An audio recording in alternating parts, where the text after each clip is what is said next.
So if there's one thing that I, would encourage people to take from this conversation, it's that we can do this thing called psychological distancing where we get out of our own head. And so we can become somebody else, or we can actually mentally relocate ourselves, pretend we're somewhere else. We can become a future version of ourselves. And so we can transport our mind in space and time in a way, and that gets us out of our own head. And just a simple exercise that people can try. I don't, Chad, I don't know if you journal.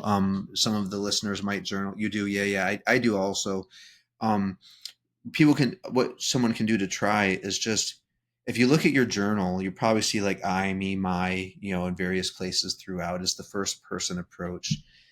We can try a third person approach. So Mike is having trouble figuring out what to do next. He, blah, blah, blah. This happened to him, blah, blah, blah.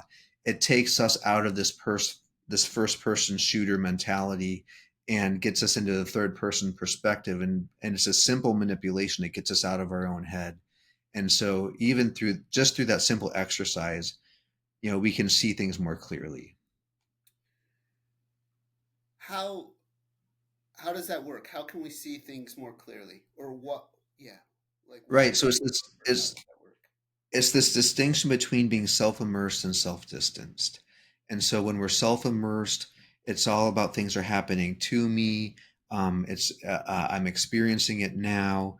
It's all about me, me, myself, and I, me here now. And when we self-distance, we get out of that. And so I can take a minute just now and think, okay, so right now, you and I are talking. I'm seeing it through my own eyes, obviously, and I'm in this first person position. But if I can just take a moment and imagine, okay, I'm just some dude in his home office. I can zoom out mentally. Okay, there's this subdivision I'm in. Okay, then there's the state of Florida. Okay, then there's the U.S. And all of a sudden, it makes it just seem like I feel the stress and anxiety, which is not great because it's not a whole lot because this is fun. But I feel even that just kind of melting off, as I kind of mentally remove myself. And does it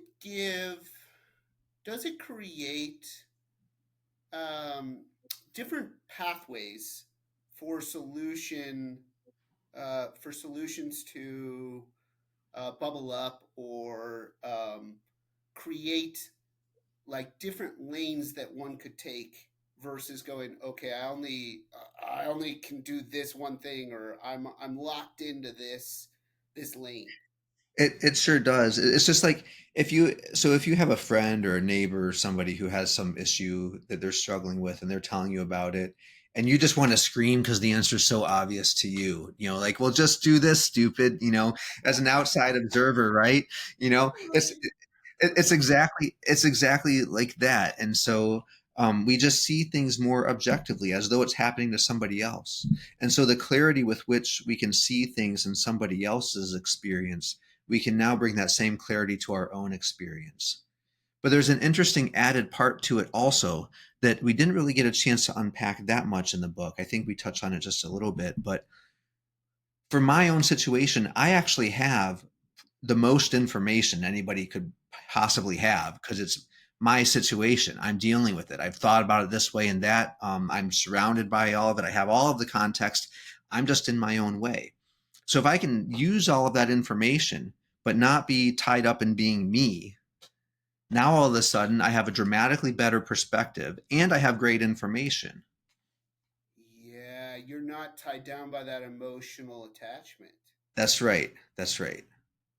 And how powerful is that? Oh, it's amazingly powerful, and it can lead. I'm not even kidding. It can lead to snap insights. You can just see things differently, just in a moment, and it doesn't take much cognitive effort.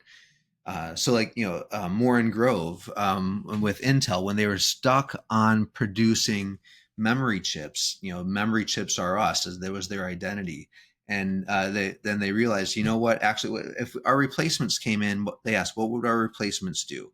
Our replacements would get us out of memory chips, and they saw it just like that in that snap instant, and they made the decision, and now we have Intel Inside. It's in my computer right now.